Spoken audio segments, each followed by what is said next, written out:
Hello engineer. तो आज हम लोग बात करने वाले हैं हमारे आरआरबी जेई का जो प्रोग्राम था 30 डे का। तो बहुत सारे दोस्त लोग बोल रहे थे कि देखो एग्ज़ाम के लिए तो 30 डे बचे नहीं हैं, एग्ज़ाम के लिए बचे हैं कम दिन। और कल ही एक नया अपडेट हमको देखने को मिला है जिसमें हम लोग को ये पता चला है कि जो हमारा एग्ज़ाम है वो कब से होने वाला है। 16, 17, 18 ये 3 डेट को शेड्यूल्ड हो गया, रीशेड्यूल्ड हो गया हमारा एग्ज़ाम। तो हम लोगों को उसी के हिसाब से अपनी जो स्ट्रेटजी है वो बनानी पड़ेगी। तो देखो 30 डे तो बचे नहीं हैं। अगर बोला जाए आज से भी अगर काउंट किया जाए तो मोटा मोटा 24 दिन बचे हुए हैं। तो 24 दिन के बाद एग्ज़ाम है। अब 24 दिन बचे हुए हैं, उसमें ऐसा तो है नहीं कि हम लास्ट डे तक केवल लेक्चर देख रहे हैं या फिर हम लोग स्टडी कर रहे हैं, रिवीजन नहीं कर रहे हैं। तो ये चीज़ें हमको बहुत घाटे में ले आएंगी। तो मैंने जो हमारा 30 डे का प्रोग्राम था उसको थोड़ा कंप्रेस करके 20 डे का प्रोग्राम बना दिया है। तो जिससे क्या है कि हमारे 20 डे में जो भी चीज़ें हैं हम लोग पूरी कवर करने की कोशिश करेंगे। जो भी मेजर पोर्शन है 80 to 90% सिलेबस हम लोग का टारगेट यही रहेगा कि कवर हो जाए इन 20 डे के अंदर। तो अब शुरू करते हैं आज के मतलब इस वीडियो को। तो आज हमारा डे 3 है। देखो डे 2 तक 2 दिन तक हम लोगों ने शेड्यूल कर दिए थे प्रोग्राम। दोनों में कुछ कुछ चीज़ें हम लोगों ने स्टार्ट कर दी थी। अब बात आती है कि आगे से चीज़ों को कैसे डील करना है। तो अभी देखो जो हम लोगों ने 20 डे का प्रोग्राम अभी शेड्यूल किया है, तो इसमें क्या होगा कि जो भी हमारे चीज़ें जो हम लोग ज़्यादा टाइम तक ले रहे थे या फिर 2 दिन 3 दिन उसी चीज़ को स्टडी कर रहे थे, अब हम कोशिश करेंगे कि वो एक ही दिन वो चीज़ हमारी स्टडी हो जाए, है ना? तो सबसे पहले हम लोग हमारे जो टास्क है वो देख लेते हैं, उसके बाद लास्ट में क्वेरीज देख लेंगे और आगे कुछ चीज़ डिस्कस करेंगे। तो सबसे पहले रीजनिंग में हम लोग क्या करना है, आज कोडिंग डिकोडिंग कर लेना है, पीओई को प्रैक्टिस कर लेनी है। और जो ए टू जेड है, अगर देखो अगर किसी ने पहले पढ़ रखा है तो उसको चीज़ें याद होंगी कि ए का मतलब नंबरिंग सिस्टम बताना चाह रहा हूँ मैं कि ए का 1 होता है, बी का 2 होता है, सी का 3 होता है, इस तरीके से। तो ये क्या है, ऐसे सीरीज में तो याद रहती है, लेकिन रैंडम कोई पूछ ले एम का 13 तो इस तरीके से हमको याद होनी चाहिए, है ना? एम का 13 होता है, इस तरीके से टी का 20 होता है। तो इस तरीके से चीज़ें हम लोगों को याद हो जानी चाहिए। तो वो चीज़ हम लोग एक बार लिख लेंगे कॉपी में, उसके बाद दूसरी बार फिर लिख लेंगे तो वो चीज़ें हमको याद हो जाएंगी।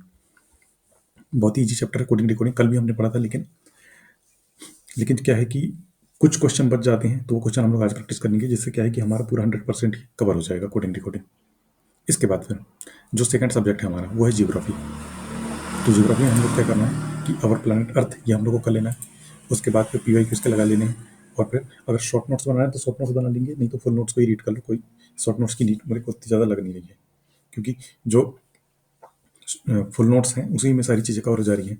तो शॉर्ट नोट्स वगैरह की कोई ज़रूरत नहीं है। और फुल नोट्स भी 2-3 पन्ने के हैं, मतलब 2 पन्ने में ही खत्म हो जा रहे हैं। अब उसका क्या शॉर्ट नोट्स बनाना। उसके बाद फिर फुल नोट्स जो है वो रीड कर लेंगे हम लोग इसके।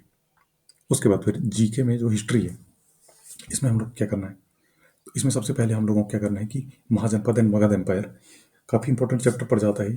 ज़्यादा क्वेश्चन आते नहीं हैं, लेकिन जो भी क्वेश्चन आते हैं वो हमको बनना चाहिए। तो महाजनपद एंड मगध एम्पायर ये हम लोग कर लेना है। इसके पीवाई को देख लेने हैं, जो भी आरआरबी में आए हुए हैं तो वो देख लेने हैं। और साथ में उसके शॉर्ट नोट या फुल नोट, तो शॉर्ट नोट्स की जरूरत नहीं, फुल नोट्स डायरेक्ट हम रीड कर लेंगे, इसके हो गया।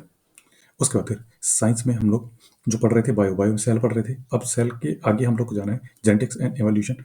एक तरीके से सेल डिवीजन बोल सकते हैं, ये तो सेल का ही पार्ट है। तो ये हम लोग कवर कर लेंगे। उसके बाद फिर इसके जो भी आरआरबी जेई में पीवाई क्यू आए हैं वो देख लेंगे हम लोग। और साथ में जो है इसी के फुल नोट्स रहेंगे। अब जैसे कि जेनेटिक्स एंड एवोल्यूशन ये पढ़ना है हम लोग को, तो इसी के फुल नोट्स हम लोग यहाँ से रीड कर लेंगे। और जो पीवाई क्यू है वो तो हम लोग को करना ही करना है। इसके बाद इसके बाद हम लोग जो साइंस में ये बायो था, अब उसके बाद आ जाते हैं फिजिक्स में, है ना? तो फिजिक्स में हम लोग को क्या करना है कि यूनिट एंड डायमेंशनल फार्मूला, इससे कभी कभार एक क्वेश्चन आ जाता है, तो इसको जल्दी जल्दी हम लोग पढ़ लेंगे। ज़्यादा कुछ इसमें पढ़ने का है नहीं, बस हम लोगों को चीज़ें पता है। अगर बेसिक चीज़ें पता है तो ज़्यादा दिमाग लगाने की इसमें जरूरत नहीं पड़ेगी, लेकिन अगर नहीं है तो वो हमको याद करने पड़ेंगे। जैसे ग्रेविटी की यूनिट क्या होती है ना? तो इस तरीके से कुछ चीज़ें रहती हैं। विस्कोसिटी की यूनिट क्या होती है, तो वो चीज़ें हमको याद करनी पड़ती है, कभी कभार पूछ लेता है तो याद होनी चाहिए। तो हम देख लेंगे, इसके पीवाईक्यू से पूरी चीज़ें कवर हो जाएंगी, ज़्यादा बड़ा नहीं है ये।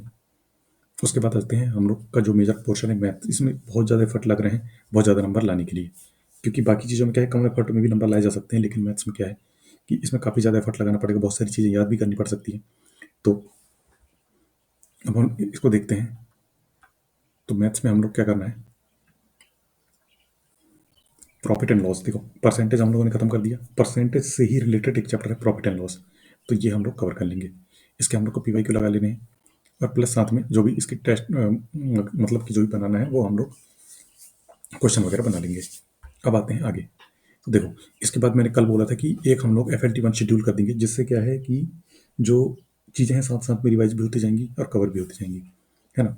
तो देखो, FLT1 हमारे पास इसको लेने के लिए 2-3 सोर्स हैं। या तो हमारे पास टेक्स्ट बुक की टेस्ट सीरीज हो, या फिर कोई और भी टेस्ट सीरीज हो सकती है। जरूरी नहीं है कि सबके पास टेक्स्ट बुक की ही टेस्ट सीरीज हो। तो टेक्स्ट बुक की टेस्ट सीरीज में देखो, पोर्शन क्या क्या आएगा, साइंस आएगा, GK आएगा, रीजनिंग आएगी, करंट अफेयर आएगा, मैथ्स आएगा, जिसमें करंट अफेयर हमने नहीं पढ़ा है, बाकी चीज़ें हम पढ़ रहे हैं धीरे धीरे। उसके बाद फिर टारगेट हमारा क्या रहना चाहिए, टारगेट हमारा ये रहना चाहिए कि रीजनिंग में 25 क्वेश्चन आ रहे हैं तो उसमें कम से कम मैं 20 क्वेश्चन बना लूँ। अगर मैंने पहले पढ़ रखा है तो 20 क्वेश्चन तो मेरे से बनने ही चाहिए, और नहीं बनते हैं तो क्या गलतियाँ हो रही है वो गलतियाँ मैं नोट करते जाऊँगा। कम से कम ज़्यादा से ज़्यादा 25 बाई 25 भी कर सकते हैं, क्योंकि मैंने रीजनिंग में देखा है कि रीजनिंग के जो क्वेश्चन वगैरह हैं तो वो उतने कुछ हार्ड नहीं आ रहे हैं, 4-5 क्वेश्चन ही हार्ड आ रहे हैं, तो 4-5 क्वेश्चन मैंने इसलिए हटा दिए। और 20 क्वेश्चन तो 100 होने ही चाहिए, मतलब कंफर्म होने ही चाहिए कि ये राइट ही होने चाहिए मेरे। और 20 नहीं हो रहे हैं तो फिर क्या गलतियाँ हो रही है ये चीज़ मैं नोट कर लूँगा। साइंस में 30 क्वेश्चन आएंगे, जिसमें 15 क्वेश्चन कोशिश करनी है कि 15 क्वेश्चन में एकदम सटीक तरीके से सही कर दूँ, जिसमें बायो का पोर्शन अच्छा खासा आता है और फिजिक्स। तो इनको हम लोगों ने इसीलिए सबसे पहले ही इन सब्जेक्टों को दिया है, ताकि इनके जो क्वेश्चन है वो हमसे बन जाए। उसके बाद फिर मैथ्स, देखो GK में क्या है कि 15 क्वेश्चन आएंगे, जिसमें कोशिश करूंगा मैं कि 5 क्वेश्चन सही हो जाए अभी, क्योंकि अभी मैं कम चीज़ें पढ़ा हूँ, और जो चीज़ें पढ़ा हूँ वो 100% सही हो, ये कोशिश मेरी रहेगी।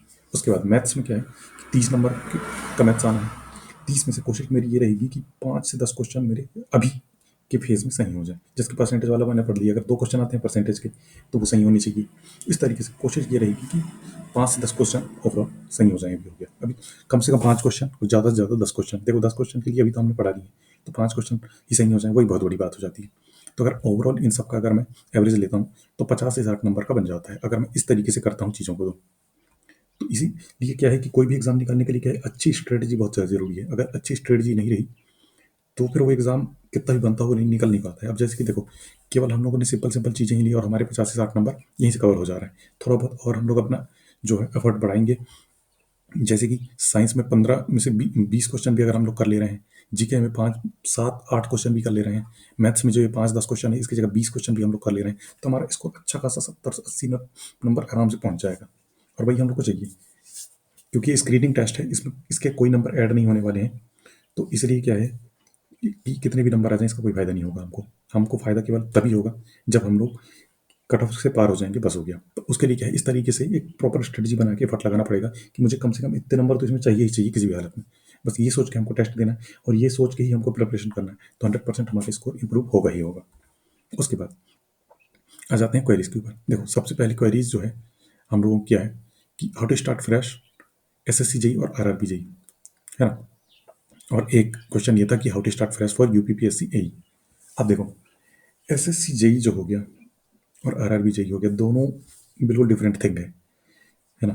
कोई एक दूसरे से कंपेयर जन नहीं किया जा सकता है। तो वो देखो, RRB JEE अभी तो फ्रेश स्टार्ट किया नहीं जा सकता है। फ्रेश स्टार्ट 2025 वाला कर सकते हैं, क्योंकि उसका पेपर जो है वो जून जुलाई के आसपास होगा। तो उसके लिए अगर चाहो तो अभी से करना है, किसी का टारगेट RRB JEE देना ही है, RRB ही निकालना, मतलब रेलवे में ही जॉब करनी है जूनियर इंजीनियर की पोस्ट पर ही, तो उसके लिए तो बेस्ट है कि वो फ्रेश स्टार्ट कर सकता है। लेकिन अगर किसी को मान लो कि अभी के पेपर के हिसाब से करें तो फ्रेश स्टार्ट तो नहीं हो सकता है। अभी जो चीज़ें जो है जल्दी से जल्दी कवर करके उनके क्वेश्चन प्रैक्टिस की जा सकते हैं, बस हो गया। उससे ज़्यादा कुछ भी चीज़ कवर नहीं किया जा सकता है, कोई कितना भी बोल ले। लेकिन अभी इसके लिए फ्रेश स्टार्ट नहीं किया जा सकता, 25 के लिए कर सकते हैं। और SSC JEE इसके लिए जरूर किया जा सकता है फ्रेश स्टार्ट। तो देखो, SSC JEE और RRB JEE दोनों के हिसाब से मैं बता देता हूँ। अगर मान लो कोई SSC JEE 2025 के लिए फ्रेश स्टार्ट करना चाह रहा है अभी से, उसको रेलवे वगैरह से कोई मतलब नहीं है, कोई एग्जाम, मतलब उसका ये सोचना है, कई लोगों की थिंकिंग रहती है कि RRB में मतलब जाने के बाद भी SSC JEE का तो एग्ज़ाम देना ही है, इसके डिपार्टमेंट अच्छे लगते हैं, सारी चीज़ें इसमें अच्छी लग रही है, फैसिलिटी अच्छी लग रही है, जो एग्ज़ाम मतलब जो वर्क प्रेशर है वो थोड़ा कम लग रहा है, तो क्यों मैं बाद में SSC JEE की तैयारी करूँ, उससे अच्छा भी से लग जाता हूँ। तो ये भी ऐसी हर किसी का अपनी अपनी पर्सनल चॉइस है। तो अगर देखा जाए तो SSC JEE के लिए अगर फ्रेश स्टार्ट करना है तो इसके लिए क्या होते हैं कि हमारे कुछ पोर्शन रहते हैं, जैसे प्री और मेंस, दो दो पार्ट हो गया। तो प्री में क्या होता है कि रीजनिंग आती है, जीके आता है, और फिर हमारा टेक्निकल आता है। टेक्निकल 100 नंबर का, और बाकी जो है हमारे रीजनिंग वगैरह 100 नंबर के ये आते हैं। और जो मेंस होता है उसमें 300 नंबर का सीधा मेंस होता है।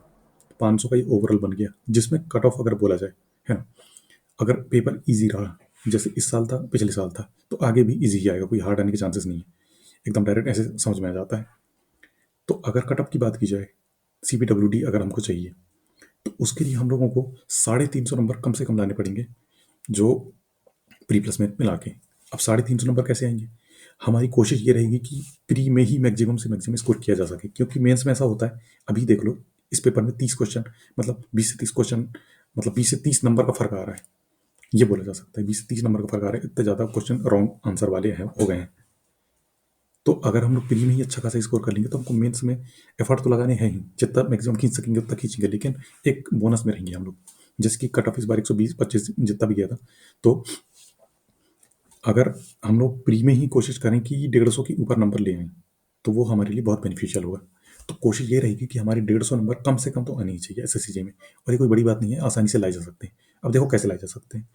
रीजनिंग इतनी अच्छी कर लो अपनी, तो पक्का कर लो कि रीजनिंग में 45 से 50 नंबर के बीच में वेरी करो, है ना। टेस्ट में भी दो तो 45 से 50 नंबर आ जाए, और वो आ जाएंगे, आ जाते हैं, लोगों के आए हैं, मेरे भी आए हैं, तो आ जाते हैं लोगों के। बस उसके लिए प्रॉपर प्रैक्टिस चाहिए, डेली प्रैक्टिस लगानी पड़ेगी, लेकिन उसके लिए तो उससे 45 से 50 नंबर वो आ जाएंगे। उसके बाद GK GS में कोशिश करना है इसको अच्छे से पढ़ने की। तो इसमें भी क्या है कि 20 से 25 नंबर आराम से लाए जा सकते हैं। अभी खुद के मेरे 20 नंबर आ गए थे, क्योंकि इजी टाइप का पूछ लिया था।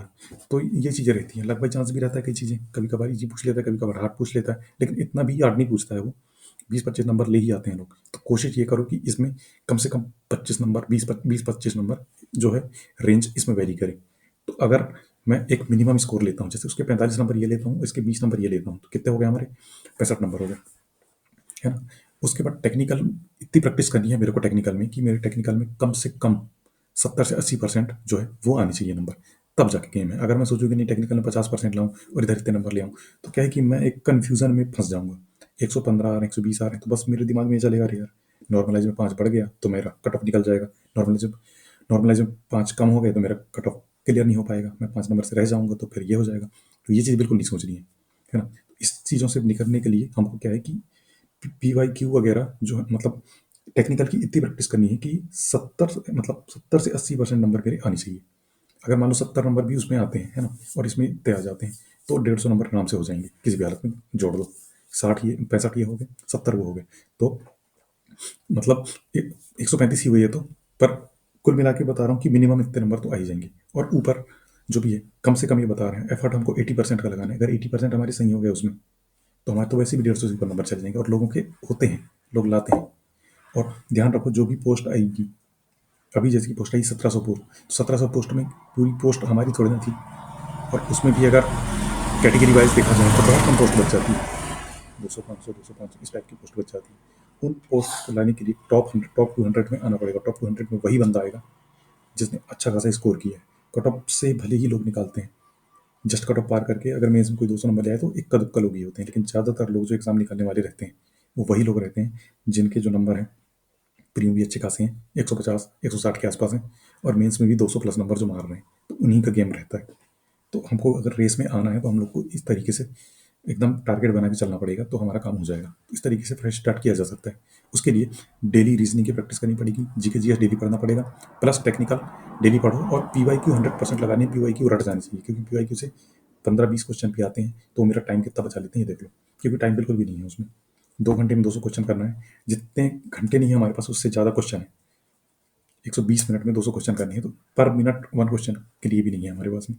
तो 20 क्वेश्चन जो रहेंगे या 15 क्वेश्चन जो भी रहेंगे, तो वो विद इन सेकंड में से सॉल्व हो जाएंगे। फट से मैं देखा मैंने, हाँ ये केवल क्लूड है, टिक मार दिया। इस तरीके से ऑप्शन मेरे को एकदम रट जानी चाहिए। तो इस तरीके से प्रैक्टिस को कम से कम 4-5 बार लगा लो अभी। SSCJ का जो PYQ है, अब बहुत सारे दोस्तों का ये क्वेश्चन रहता है कि कब से कब तक लगाएं, कि हम 3 साल के लगा लें प्रीवियस ईयर, या 4 साल के लगा लें, या 5 साल के लगा लें। देखो 4 साल 5 साल कुछ नहीं है, अभी शुरुआत कर रहे हो तो जब से पेपर अवेलेबल है 2004-5 से, तब से लेके अभी तक के जितने हैं सब लगा डालो, सारी चीज़ें देख लो, क्योंकि उसी से कई चीज़ें कवर हो जाएंगी। कई थ्योरी की चीज़ें हैं जो नोट्स में नहीं है, जो उसमें हैं, तो चीज़ें कवर हो जाती हैं इस तरीके से। और प्लस न्यूमेरिकल क्वेश्चन भी करने हैं, ऐसा नहीं कि न्यूमेरिकल क्वेश्चन नहीं करने। पहले हमने यही गलती करी है, इससे पहले कि जो हमने डेली शेड्यूल प्रोग्राम करते थे उसमें हम लोग न्यूमेरिकल प्रैक्टिस कम करते थे, उस चक्कर में हमारे न्यूमेरिकल क्वेश्चन गलत हो गए, तो हमारे नंबर कम आए। इसलिए हमको इस बार की न्यूमेरिकल प्रैक्टिस करते चलना है। ज़्यादा हार्ड कैलकुलेशन है तो उसको कैलकुलेटर से कर लेना, लेकिन करना ज़रूर, उसको करना है। तो इस तरीके से करेंगे तो चीज़ें कवर हो जाएंगी। उसके बाद फिर यूपीपीएससी एई के लिए क्या है कि देखो, जो एई का एग्ज़ाम होता है वो थोड़ा अलग होता है इसके एग्ज़ाम की तुलना में। तो इसका लेवल और उसका लेवल दोनों को मिलाना मतलब मिल नहीं सकता है वो लेवल। तो यूपीपीएससी एई के लिए क्या करना पड़ेगा, सबसे पहले आपको इसके प्रीवियस ईयर लगाने पड़ेंगे, जब से हुए हैं 2007-8 से यूपीपीएससी वाले। उसके बाद फिर जो ईएस के वन लाइनर क्वेश्चन है और जो न्यूमेरिकल क्वेश्चन है वो प्रैक्टिस करनी पड़ेगी। क्वेश्चन प्रैक्टिस की बात की जाए तो तभी चीज़ें कवर हो पाएंगी, क्योंकि एई के एग्ज़ाम थोड़ा लेवल हाई रहता है। ईएस के बराबर तो नहीं रहता है, लेकिन क्या है कि जेई से तो ऊपर ही रहेगा ना ई का लेवल। तो अगर यूपीपीएससी एई के लिए फ्रेश स्टार्ट करना है तो उसका अभी क्या है, नोटिफिकेशन आएगा तो हमारा सिलेबस आ जाएगा। तो जैसे ही हमारा सिलेबस आ जाएगा उसके हिसाब से हम लोग उसकी स्ट्रेटजी बनाएंगे। बहुत सारे लोग क्या है कि वीडियो बना रहे हैं कि नहीं सिलेबस ये था वो था, लेकिन मेरे भाई अगर सिलेबस चेंज हो गया तो क्या कर लोगे, तुम्हारी स्ट्रेटजी उधर की उधर ही रह जाएगी ना। टेक्निकल तो आएगा मानता हूँ, लेकिन नॉन टेक में हिंदी आता है, क्या क्या चीज़ आती है, प्री मेंस अलग अलग कर दिया तो क्या कर लोगे।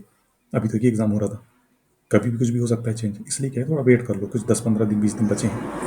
तो उस दिन के बाद जो है सिलेबस आ जाएगा, नोटिफिकेशन आ जाएगा, सारी चीज़ आ जाएगी। उसके बाद हम लोग अच्छे से स्ट्रेटेजी उसके लिए बना लेंगे। उसके बाद नेक्स्ट क्वेश्चन ये है, रिवीजन कैसे होगा। देखो रिवीजन बिल्कुल होगा। अगर फ्रेश स्टार्ट कर रहे हैं तो पहले डे से स्टार्ट करो और छोटी छोटी जो उन चीज़ों को है डेली रिवाइज करने की कोशिश करो। 7 दिन जब हो जाए तब जो नया हम लोग पढ़ेंगे उसको रिवाइज करो, इसको छोड़ दो। इस तरीके से हम लोग को रिवीजन करना पड़ेगा। इसके लिए मैंने टेक्निक पहले ही बताई थी और एक सेपरेट वीडियो मैं इसके लिए टेक्निक का बना दूंगा, किस तरीके से हमको रिवाइज करना है। उसके बाद टाइम कैसे मैनेज होगा। देखो टाइम हम लोगों को 3-4 सेक्शन में डिवाइड करना पड़ेगा। जैसे सुबह का टाइम हो गया 10 से 12, उसके बाद नहाया धोया, लंच किया, मतलब खाना पीना खाया, उसके बाद फिर अगर रेस्ट करना है थोड़ा बहुत सो लिया, 1 घंटे अगर सोना है तो, क्योंकि पूरे दिन भर पढ़ रहे हैं, थोड़ा बहुत सोया भी जा सकता है, ऐसा कोई दिक्कत नहीं है। और नहीं सो रहे हैं तो पढ़ लिया अपन ने लाइब्रेरी में या फिर घर पे पढ़ लिया। उसके बाद फिर थोड़ा देर रेस्ट लिया, कम से कम आधे घंटे का, उसके बाद फिर पढ़ लिया। इस तरीके से सेक्शन में बांट बांट के पढ़ना पड़ेगा, तभी टाइम मैनेज होगा। लगातार बैठ के पढ़ने से क्या होता है कि दिमाग में वही चीज़ें बार बार हिट करती है ना, तो कभी दिमाग इधर चले जाता है, कभी उधर चले जाता है, तो चीज़ें कवर नहीं हो पाती हैं।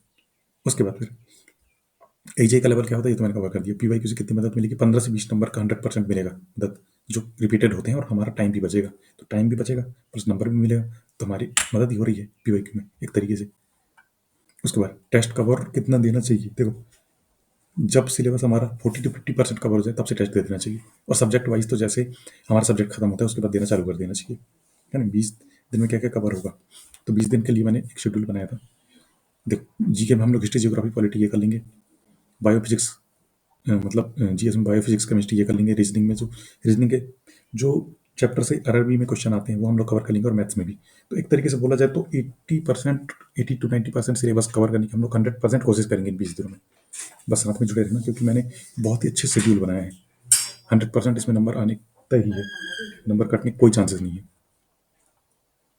उसके बाद डेली टेस्ट और एनालाइज। डेली टेस्ट बिल्कुल देना है, क्योंकि अब 20 दिन ही बचे हैं। 20 दिन में क्या करोगे, टेस्ट ही दे दो एक, उसको एनालाइज कर लो। मैथ भले मत करो भाई, मैथ को छोड़ दो, नहीं बन रहा है उसके क्वेश्चन छोड़ दो, लेकिन जीके जीएस जो पढ़ोगे, एक क्वेश्चन भी अगर गलत हो गया, देखो जीके जीएस का ये फायदा रहता है, अगर मैंने अभी टेस्ट में क्वेश्चन गलत कर दिया और बाद में मेरे क्वेश्चन दिखा और मेरे को आंसर पता है, तो वो फट से क्लिक करेगा, हाँ मैंने वहाँ पे दिया था, ये गलत हो गया था मेरा। तो एक फायदा रहता है टेस्ट का, तो ये फायदा हो जाएगा ना। 30 नंबर हटा दो, उसमें 70 नंबर फिर भी तो अपने हाथ में है ना। तो वो चीज़ कवर करो भाई अच्छे से। उसके बाद फिर कोशिश हमारी ये रहेगी कि टेक्निकल का एक सब्जेक्ट का एक टॉपिक लेने की कोशिश करें। अगर कर सकते हैं तो, और नहीं कर सकते हैं तो हमारा ये इतने में ही काफ़ी टाइम चला जाएगा, है ना, 20 दिन में। तो कोशिश करेंगे कि टेक्निकल का एक सब्जेक्ट ले लें। नहीं हो पाएगा तो कोई दिक्कत नहीं भाई, लेकिन हम लोग को अभी तो आरआरबी की प्री के हिसाब से चलना पड़ेगा, है ना। उसके बाद फिर देखो एक मेजर अपडेट देखने को हम लोग को मिली है, जो इसमें एग्ज़ाम डेट को लेके कल ही आई थी अपडेट। ये देखो जो हमारा जेई का एग्ज़ाम है वो 16, 17 और 18 ये 3 तारीखों में है। पहले क्या था कि 13 तारीख से था, तो अब बढ़ा दिया। तो एक तरीके से कुछ दिन की लीड हम लोग को मिल गई है, 3 दिन की लीड मिल गई। उस 3 दिन में हम लोग चीज़ें रिवाइज कर लेंगे, चीज़ें अच्छे से कवर कर लेंगे, तो बिल्कुल 100% हमारी जो चीज़ें हैं कवर हो जाएंगी। तो इसी जोश के साथ में और अच्छे तरीके से बिल्कुल लगे रहो, 100% हमारा सिलेक्शन होगा। एक एग्ज़ाम नहीं तो दूसरे एग्ज़ाम में, दूसरा नहीं तो तीसरे एग्ज़ाम में। बस पढ़ाई नहीं छोड़नी है। अगर पढ़ाई छोड़ दोगे मेरे भाई तो बिल्कुल भी सिलेक्शन नहीं होगा। कंपटीशन लेवल इतना ज़्यादा बढ़ चुका है कि बिना पढ़े अगर सोच रहा है कोई ना कि तुक्के में तैयारी हो जाएगी मेरी, तुक्के में मेरा सिलेक्शन हो जाएगा, तो हो ही नहीं सकता है। केवल टाइम वेस्ट होगा और कोई मतलब नहीं निकलेगा। तो अगर सिलेक्शन चाहिए तो पढ़ना स्टार्ट कर दो और लग जाओ। अभी ये एग्ज़ाम नहीं निकलेगा, लेकिन अगला आरआरबी आएगा वो निकल जाएगा, एसएससी आएगा वो निकल जाएगा, कोई ना कोई एग्ज़ाम में सिलेक्ट हो ही जाओगे, लेकिन तैयारी करते रहना पड़ेगा, लगे रहना पड़ेगा, तब जाके एग्ज़ाम निकलेगा। जो भी एग्ज़ाम में सिलेक्ट होते हैं, कुछ ही बंदे रहते हैं, 1-2% लोग, जो एक बार में एक ही उसमें सिलेक्ट हो जाते हैं अच्छी पोस्ट में। लेकिन जो बाकी बचे हुए 98% लोग हैं या फिर 95% लोग हैं, तो वो बार-बार कोशिश करने के बाद सिलेक्ट हुए हैं। 1 साल, 2 साल, 3 साल उन्होंने घिसा है, तब जाके वो सिलेक्ट हो रहे हैं। तो मेहनत ही हम लोग को सिलेक्शन दिला सकती है। ये किसी भी शॉर्टकट के भरोसे मत रहो कि नहीं, इस तरीके से हो जाएगा, इस तरीके कुछ नहीं होता है भाई। तैयारी अपने हाथ में है, मेहनत अपने हाथ में है और पोस्ट भी अपने हाथ में है। तैयारी करते रहो, करते रहो, करते रहो, 100% जॉब लगेगी। पर ये कि तैयारी छोड़नी नहीं है। एक एग्ज़ाम नहीं निकला, कोई दिक्कत नहीं है। अभी जैसे कि हम लोगों ने देखा एसएससी जेईई का आंसर किया गया, हमको पता चल गया कि नहीं इतने नंबर आ रहे हैं, हमारा सिलेक्शन नहीं होता है। तो अगर हम लोग बैठे रहें, रोते रहें, अगर 10 दिन, 20 दिन, 30 दिन बर्बाद कर लें, तो उससे क्या फ़ायदा होगा? कोई फ़ायदा नहीं होगा। लेकिन अगर हम लोग उसी वे में लगे रहें कि नहीं चलो इसमें नहीं हुआ, आगे और एग्ज़ाम आने वाले हैं, उसमें तो हो ही जाएगा। अब देखो भगवान ने इतनी अच्छी अपॉर्चुनिटी दी है, अगर जेईई में नहीं हुआ तो एई की वैकेंसी ला दी कि लो बेटा इसकी तैयारी कर लो, इसमें निकाल लो। तो अगर हमारा लेवल अच्छे से सेट है, हम लोग की तैयारी लगभग हो चुकी है, थोड़ा टेक्निकल तो वही है, वही पढ़ना है, क्वेश्चन प्रैक्टिस ए लेवल करनी है, बस हो गया। तो ये तरीका है, ये किसी ना किसी एग्ज़ाम में हो ही जाओगे अगर सिलेक्शन, मतलब किसी ना किसी एग्ज़ाम में सिलेक्ट हो ही जाओगे अगर तैयारी अच्छे से होगी तो। तो ये वीडियो यहीं पे हम लोग ख़त्म करते हैं। तो कोशिश यही रहेगी कि टास्क जो है 20 दिन में हम लोग पूरा शेड्यूल करने की कोशिश करेंगे। तो बिल्कुल लगे रहो, 100% हम लोग का सिलेक्शन होगा। तो मिलते हैं कल एक न्यू टास्क के साथ में। ओके।